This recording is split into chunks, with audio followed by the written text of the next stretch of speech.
we're going to have a conversation. It's called Excuse the Interruption. And we're fortunate to have Professor Helen Popper with us. I want to get all this because it's a wonderful background. She's a professor at Santa Clara University. She teaches courses in international economics, international macroeconomics, international business, etc. Her research explores determinants of real exchange rates and capital flows. Her previous employers include the Federal Reserve, PG&E, Bank of America, and she consulted the World Bank. And then to talk with her today is Mike Haralambakis. I think it's a little ironic that a Greek guy is interviewing a professor about global trade, but we won't go too far in there. But Mike's a Googler. We're fortunate to have him. He oversees the team now in the U.S., so we've actually expanded, and we have folks that sit in the United States that help your companies and help companies export. Prior to Google, Mike worked at FEMA, and he was a diplomat to the United States, has his MBA from Syracuse University, highly qualified to ask wonderful questions to Professor Popper. So if you would, welcome Mike and Helen.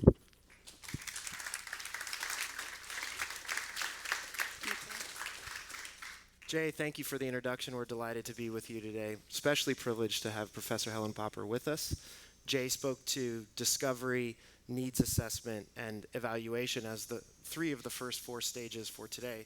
And we feel like having an international economist with us here today with the breadth and depth of background that you have in the government, in academia, as well as the private sector to help set the stage will be really insightful for the audience as you guys consider how the next steps that you're going to take in your journey. So thank you for being with us. Thank you. It's fun to be here. For those of you who are sports aficionados and you've seen the show Pardon the Interruption on ESPN, it's modeled, this game is modeled similarly. So we have 9 topics. We have 2 minutes each, where we will spend 2 minutes each on each topic. We have our gong enforcer to my left, Valerie. A little harder, Valerie. Come on, bring some spirit. There you go. At the 2 minute mark, she will enforce the gong. So we want to keep this brief, crisp, to the point, and give you some really actionable insights that you can take away as you consider, again, the next stages of your journey. So I'll try to keep the Professor Rambler a little bit in check. You ready? I think so, yeah. Valerie, are you ready? Yes. Audience, are you ready? Yes. Are you ready? Yes. Here we go. So we're going to start with understanding global expansion. And specifically, if you can help us understand the primary reasons companies succeed or fail in foreign markets. Okay, well, I know a lot of you guys individually probably have experience with this that you're going to be sharing, but the things that I've seen, I think there are really 3 things. One is due diligence. So Columbus hadn't gotten to the New World, but he had done a lot of observation about the shape of the horizon. And you have the opportunity to learn a whole lot about what you're doing before you get your feet wet with it. And that due diligence matters a great deal. People think, oh, we can do it here in the U.S. And we can do it anywhere. And we all really like the idea of scalability. But scalability sometimes works and sometimes works only with nuance. So due diligence and knowing what you're getting into. I think that second, the next one probably is leaving some money on the table.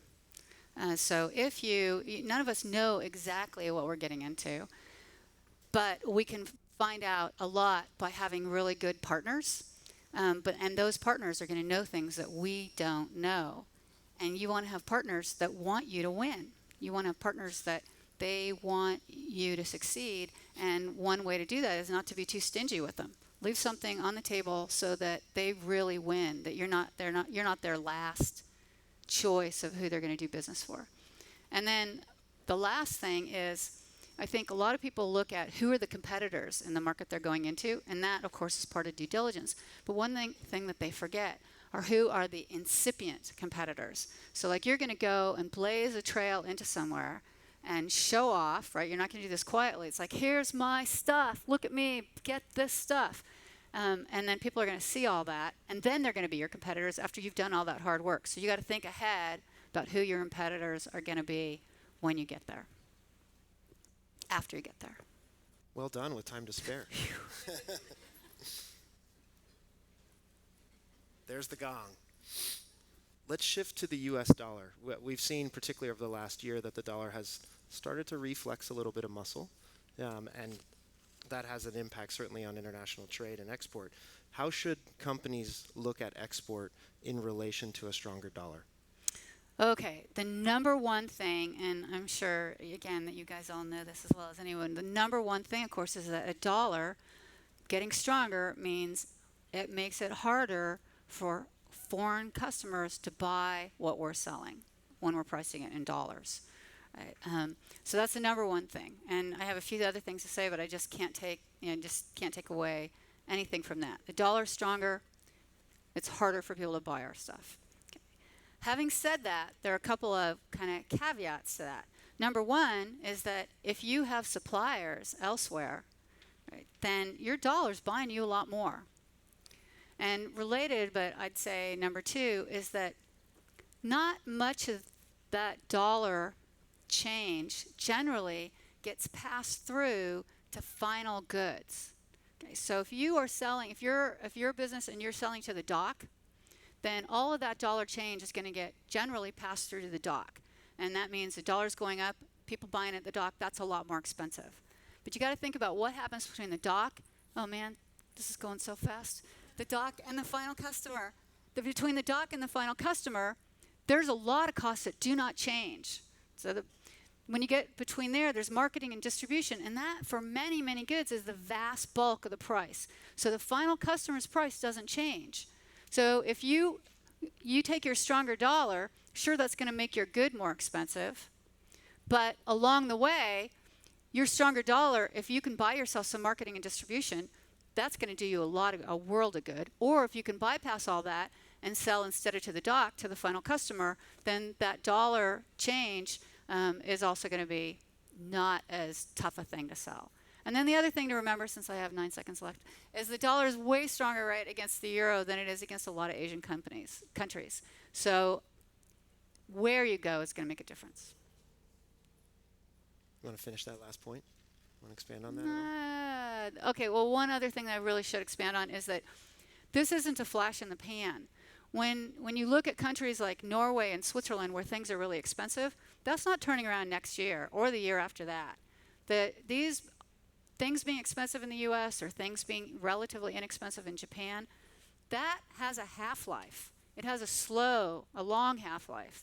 So you can expect that those things are not going to be, they're not turning around next year. The dollar might soften a little, sure, maybe. Probably not, but maybe. But it's not going to turn around in the next year or two. That's, more like 3-5 years. Count on that. That's how long it takes for these things to change. Great.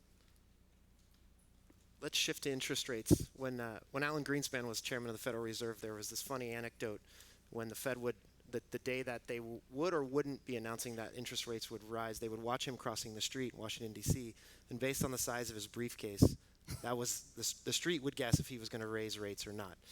He's no longer chairman of the Federal Reserve, but nonetheless, there's a lot of speculation in the next 6 months that the Fed will indeed raise interest rates. So similar to the dollar question, how would a raised interest rates in the U.S. affect exporters? Okay, again, the one big, most obvious thing that I don't want to sidestep or take anything away from is that higher interest rates mean a stronger dollar. So when the U.S. interest rate goes up, and when people are expecting it to go up, and they're expecting it to continue to go up, the interest rates, then the dollar also strengthens. So higher interest rates, higher dollar. Now, you might think, okay, well, when is that coming? What's going on with that? Well, one thing that you want to keep in mind is that you have to ask yourself, why are they raising the interest rates? Okay? And the Fed, you got some really smart people there. Janet Yellen, and there's a lot of bench strength. You have Stan Fisher right behind her, and she was, had a little bit of a hiccup with her health recently, so you want to make sure that's there too. A lot of really smart people there, and they're not just raising the rates because the bond markets expect them to. They're raising the rate. When they are going to raise the rates, it's because there's going to be strength in the U.S. economy and higher prices, which we're getting a little faltering on that area. You'd never know it here with the Tesla lane on 101, or with the with all the cranes up all down the whole length of the peninsula doing new building, but the rest of the country, not quite so much. And the Fed has done a lot of studies to see how much the stronger dollar slows the pace of recovery in the U.S. and they're keeping that they're keeping an eye on that. So they're likely to raise rates, but they're going to wait till they're pretty sure that they're not going to choke off the economy too much by doing that. And they can choke it off in the normal routes with the higher interest rates themselves, but they can choke it off a little bit if it pushes the dollar up too much. Okay? Having still that, that's still what's coming, right? The U.S. is going to be raising rates before most of the rest of the world. Keep going. So, so when you think about what's going to happen to the dollar, right, then you have to just think not when does the U.S. raise their rates, but when do other countries raise their rates? So if some other countries are not just not raising their rates, but planning on keeping them low for a while and having weak conditions in those countries, then that means the dollar is going to strengthen even more. So if other countries were raising their rates just like the U.S. was, then that wouldn't mean so much for the dollar. So what matters for the dollar is how much our interest rates go up relative to other countries. And what we're looking at now is a world where the U.S. is likely to raise rates earlier and longer than most of the rest of the world. And so that tells you we've got a strong dollar and it's not going away. Good insight. We have time. We're going to come back to you for Okay. any good anecdotes on when your time at the Fed. Tell us a good story or two. Okay. All right, we're going to pivot to some geographic specific questions. Let's exclude China and Japan from this, but when we look at Asia and emerging markets in Asia, what stands out to you? Okay, so excluding the giants, China and Japan, which we saw imprinted on the earlier slides, we also saw another giant imprinted on the slide, and that was India. And we saw an additional Asian giant, or it was mentioned anyway, and that's Indonesia. Right? So those are two really, really big markets in Asia that many of you are probably already there. And I know here in the Valley, the Indian diaspora, right, reaches in really well. So if you're not already in India, you probably have a lot of doors waiting to be opened for you with the connections that if you don't have in your company already, you'll probably have by the end of the day. So that's another big place to go, and that's very dynamic. Indonesia, of course, has a different sort of demographic, but GDP-wise, it's just another giant. So besides China, and setting aside China and Japan, we've got these two other giants, India and Indonesia. What we also have going on, and you probably heard this in the news, is the TPP, the Trans-Pacific Partnership, right, opening up a free trade that the Obama administration is pushing forward. Now, involved in Asia on that side are a few countries, but two of them are Malaysia and Vietnam. And we don't know if Congress is going to let that treaty go forward, but what we do know is that Malaysia and Vietnam went to the table for that treaty, right, and are part of it. And what they've done, even if TPP doesn't pass, is they've cleaned up their shop windows, dusted off their sign, and said, we are open for business. So whatever happens to the TPP within Asia, you can look at those giants, India and Indonesia, and you can also look at the other parts of the TPP, the Malaysians and the Vietnams, as opening their doors. Flawless execution. Well done. Let's hone in on China. Jay did mention it in his opening remarks, the #1 exporter in the world, about 2.3 trillion. I learned recently that in 1979, trade between the U.S. and China was $2 billion. In 2014, it was $579 billion. Pretty substantial increase. But perhaps for some folks in the room, depending on what industry they're in, China may feel more like a myth than a reality in terms of an available market. Can you help us understand, is China an importer, and are they willing to open their doors to U.S., Latin American, and Canadian firms? Okay, well, one thing is that we hear a lot in this country, particularly among politicians, about the trade deficit, the bilateral trade deficit with China, right? So how much U.S. versus China. But you guys, us as individuals, or you guys as individual businesses, representing individual businesses, you don't have to care about that. What you have to care about is just one side of it, the exports, right? So we are a huge exporter in the United States to China. So beyond Mexico and Canada, China is our third biggest export market. So if you ask, is it a hope or a reality? It is absolutely a reality. We're exporting a huge amount. Now, the U.S. as a whole, its biggest exports are agricultural products, soybeans, that sort of thing. But California, our biggest exports to them are computers and electronics. Right? So there's a lot that we are already exporting to China. So it is already a reality. It's as our third biggest export market. Having said that, there are pieces of that market that are going to be really hard to break into. Right? A lot of people in the insurance industry would like to get in there.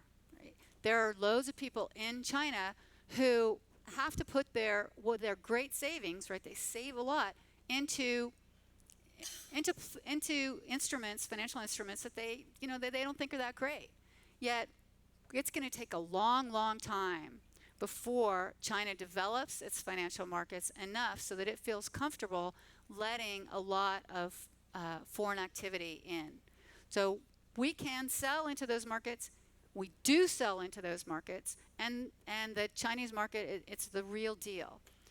But there are some pieces of those markets, most importantly having to do with the financial end, that are going to take a really long time to get into.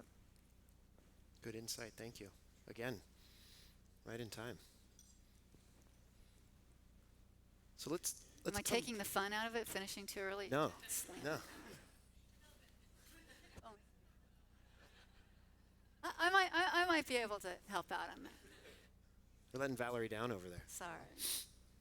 No, very well done. So let's zoom out from Asia, but come back to the emerging markets question. And when you look at the broader globe and you think about what markets are ripe for export, what stands out to you? So I think when I'm looking at the broader market, I think of the same kind of things that we talked about with Asia. Two things. Who are the giants and who's on TPP? Right? So the giants with the broader markets, we talked about Indonesia and India, but we can also look at countries like Brazil. Right now, Brazil is going through some ups and downs, but it's a very big market. And then you can think of the TPP countries that are outside of Asia. So we talked about the Malaysia and the Vietnam, but you've also got Chile, Peru, tiny little country, but still part of TPP. And then outside of that, you've also got countries like Colombia that used to be kind of scary to go into, that are getting really much safer, or much easier to communicate with. Those countries, I think, are looking really good. I should also say, though, some people I think might be looking at Argentina. Argentina, not so much, right? Argentina is huge. I'm getting some looks here. I'm going to have to find out later what that's about. There are a lot of controls in the Argentinian market. There are tiny controls you hear about in Brazil, but they're nothing like what you have in Argentina. There is, of course, Chile as well. Did I mention Chile? You did. That one thing about Brazil is that Brazil is tied into it's an exemplar of what's going on with the dollar. So when the interest rates were dropping and they were still high in Brazil, there was a lot of money flowing from the U.S. to countries like Brazil to get higher returns, and the Brazilians had to worry about a lot of that money coming in and how to handle it. And now they're looking at being faced with the reverse. Okay, so as that happens, then they're going to be worried about, well, what's going to happen to their financial infrastructure and all of that. But they've been weathering it pretty well. So that, just to recap, the giants, right, and then the TPP that are saying we're ready for business. There you go. You're very polite about how you've gone. Did you finish that last thought? Yeah, that's good. I'm run down. Let's shift to Africa. There's a perception that Africa is a bit risky, that it's so big, it's so diverse, it's really hard to pinpoint what does opportunity look like. We read a lot about China and its infrastructure investments in Africa. Help us understand the African market, and in fact, how hot is it? Okay, good question. Really good and great to have seen the earlier hot spots of percentage increases and growth. So yeah, you hear one, you hear scary, two, you hear China, right? I think one thing to think about is why should we be scared of Africa, of going to business, doing business there? And I think for a lot of you, you shouldn't be scared at all, because when you're going to be scared about going to business, what are you afraid of? You're afraid that you're going to put some resources there and you're not going to get them back, right? Well, that's what China's doing. They put a lot of resources there. They're building a lot of they've built some physical infrastructure, and then even more Europeans and now as well Indians, as they've bought into telecommunications, they've gone in there and put a lot of money down, a lot at risk, to build out the telecommunications infrastructure in Africa. So China, Europe, India, they've laid down their risk. The rest of us, we can go there and use and not do that. We can take advantage of the infrastructure for one thing, and the telecommunications infrastructure, which is really, I think, the place to go. What you can take advantage of that with all this kind of stuff we've been talking about, everything on mobile. So Africa, yeah, be scared of it where you're worried about political stability and where you're worried about getting stuff back out that you put in. But there's a lot of business that you can do without putting very much at risk, precisely because China, Europe, India, they've already put all that stuff at risk. And you can expect China to continue with that precisely because they don't have a good build out on their own financial infrastructure. So what have they been doing with their savings? They've been piling up enormous amounts of holding treasury bills, right, which earn them almost nothing. And so they want to say, God, we have all this savings, where do we want to invest? They're looking everywhere to invest. And they're putting a lot of money, and they're going to continue putting a lot of money in these different places because they don't have where to put it at home, or they don't see that as where to put it home. Good insight, thank you. Johannesburg, for those who are curious. Let's shift, and you put on your genie sorcerer hat on here for a moment. Crystal ball. Exactly. Sprinkle some magic on the audience as you look into the future. Yeah. When you think about trends that are starting to emerge in international trade, currently and looking ahead, what do you see? Okay. Well, let me just start with the obvious, right? That most of export, especially at the retail level, that's done from the U.S. abroad, is still done by foreign affiliates on the ground in the elsewhere, right? And just like electronics communication is taken over here, it's that on the ground is going to become a smaller part, and e-commerce is going to be the bigger part of trade growth, I think. Okay, we didn't take a crystal ball for that one, right? What I think is maybe more important that I can tell you about is what global trends are going to continue. Okay, so you might think, well, what global trends what are the new ones? And I think it's really important that we don't lose sight of the global trends that are going to be with us. So who are our biggest trade partners? Mexico, Canada, China. That's not likely to change in the future. I mean, in the future someday, but that's not like what's right around the corner. If you're not already in Canada, right?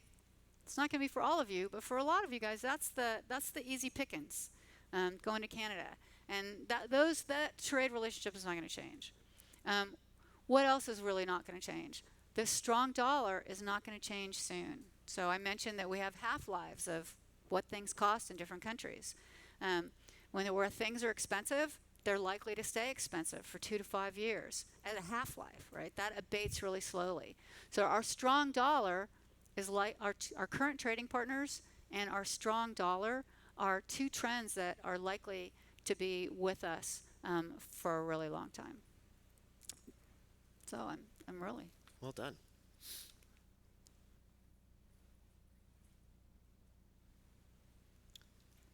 Sticking with the similar theme in terms of looking ahead, Silicon Valley, center of disruption, and what the technology industry represents to the world.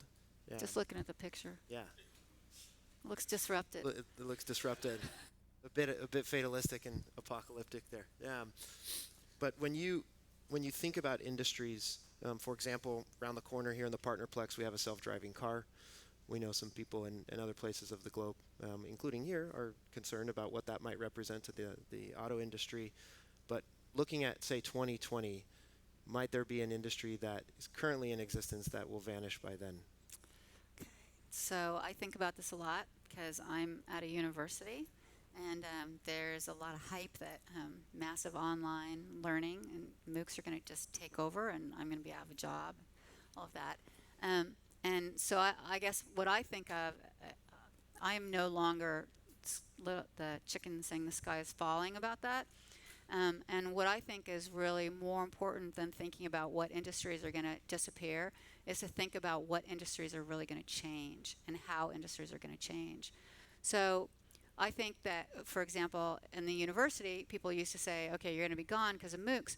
And instead, what I see happening is my classroom has changed. My students last year, I had them have a bunch of apps on their phone, and we're interacting. We're in a classroom together, but we're allowed to we can use a whole bunch of other tools that just make it more fun and more interesting and more lively. And I think the university is going to be transformed, maybe more slowly than some other industries, but industries are going to be transformed. And I think that talking about cars, like the Google car or what Tesla's doing, you can also think about Uber and how that's transforming an industry. And one of the ways that a sort of tell of industry transformation is that people, I think, are starting to not see an industry in terms of the old standard SIC codes, the way that we would categorize utilities or autos, but instead you're saying, who's your competitor? And again, who's your incipient competitor? So who's your competitor? That's going to define what industries are. And instead of, it's not a buggy whip industry, it's a transportation industry and beyond that. And so who's your competitor? And then in addition, the thing that I think is likely to change is how industries are constructed in terms of you have people, you have capital, right? Your machinery, and you can think again at something like Uber, right? There's not just taxis and the gold medallions, but there is Keep going. There's the businesses that the capital or the bulk of the capital is owned by somebody else, right? So how you divide up what goes into the business and how that is all organized, whether it's the ownership of what's going in or whether it's supply chain, I think that's the big disruption. It's how business is organized, not which industries are here to stay. So the notion of, say, independent contractors. That absolutely feeds into that. Sure. But it's also maybe these independent contractors become a different part of the business in a more, really more as businesses. Can we come back to one point just very briefly, and then we want to open it up to the audience with the few remaining minutes that we have. You touched on Mexico and Canada and the notion of NAFTA, right, as being indispensable trade partners with the United States. Can you just elaborate a little bit on what you see there, what those markets represent, and why you feel so strongly that that won't change? Well, it's not just NAFTA, right? It's just we have a lot of where we sell to has to do with a little bit of what we know, right? So Columbus was looking for spice and silk as well as seeing what the horizon looked like to himself. And he might have done things differently if he knew where he was going to land maybe he wouldn't have wanted to do things differently, but the funding for him to do things might have been different if they knew where he was going to land, didn't have the silk and would take a long time to get out more gold and all the rest. So I think it's a landscape that people know. In Canada in particular, it's a landscape, right? It's easy to do, a lot of pharma, right? The testing, there's some similarity in terms of the populations where you can do that kind of thing. And then in Mexico, there's already there are not a lot of brand new supply chain things that you have to do. So what I'm saying is I'm not saying necessarily because of NAFTA, right? Because if TPP does happen to make it through, then we'll have some more ways to do trade and you can get closer to your customers elsewhere. But all that takes time. And 2020, you might think, oh, 2020 is a long way away. But, it takes 6 months, 2 years, to 2 years to really get like a new production facility, something like that. So these like physical things moving along actually takes a lot of time. And so, yeah, that's going to change, but they're close. And there's a lot of what economists call hysteresis, but people call, I don't know what people call it, but where you just sort of, you go from where you are and you move on, and that takes time. Sure. So proximity matters, clearly. Yeah, proximity, but knowledge proximity. Of course. Terrific insight. Thank you. Thank you. That completes our official rundown. So the gong has gone on retirement, albeit temporarily. We do have time for 2 questions, and we have mic runners as well. Anyone in the audience like to ask a question of Professor Popper? Show of hands. Yeah, the gentleman here. If you could just introduce yourself too as well, please. Check 1. Yeah, hi, my name's Chris from Squarespace. And yeah, thanks so much. I really enjoyed the talk. My question's about pricing, and as the U.S. dollar remains strong, what's kind of a general framework for how to think about pricing in different markets? Okay, so that obviously this is something that's going to vary from every business to every business. I can tell you in general what happens is that the price for intermediary goods, right, which is, you're really a funny, Squarespace is like, you're a funny thing because you're kind of an intermediary good, but you're almost like you're just an end good to, like, from a business standpoint, right? But to a hairdresser or something like that, you're an intermediate good. But for people that are selling and they're leaving things at the dock, then their competition is all at the dock. And there, it's really driven a lot by price. But when you're getting to the end user, a lot of it is driven by the marketing and distribution. So for Squarespace, it's going to be, how do you get people to know all about that and to adopt what you've got, and all of the rest that goes along with that. And so for your pricing, they're going to expect your end user might expect a little more price stability. So your prices, you might be in trouble if you follow the dollar up and down all the time, and keep on changing your pricing. So you have to think a little bit about, what does it mean to be pricing in the end user's country and having price stability there, and then having enough of a margin to absorb things along the way. So where people end up, and depends on what you want to do with your pricing, depends on what your competitor is and how savvy your end user is, and how, what kind of sticker shock they're going to get when you have substantial changes. So which, I'm sure you know, but it's really different if you're selling to the dock than if you're selling to the end user. Thanks, Chris, for your question. One last question.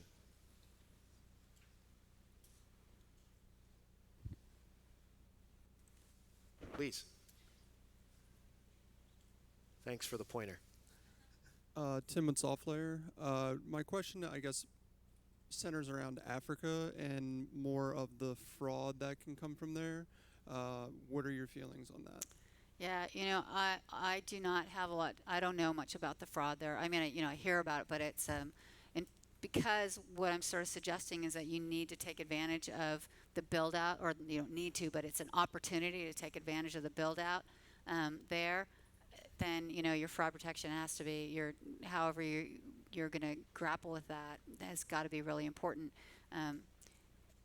But at the end of the day, that fraud could come from anywhere, right? So you got to have some kind of protection from that, and tools for dealing with that. Certainly, it's going to be a problem from Africa, but that could be a problem anywhere at all. But it is, it's especially there if you're thinking your sales are going to be all, electronic. So yeah, good point. Oh wait, you said Thanks, two. Tim. Sorry. We can take one last one. When we go here. I guess so you mentioned about every major large country except for Russia. I was wondering, what your thoughts on, I guess, Russia's current situation, potentially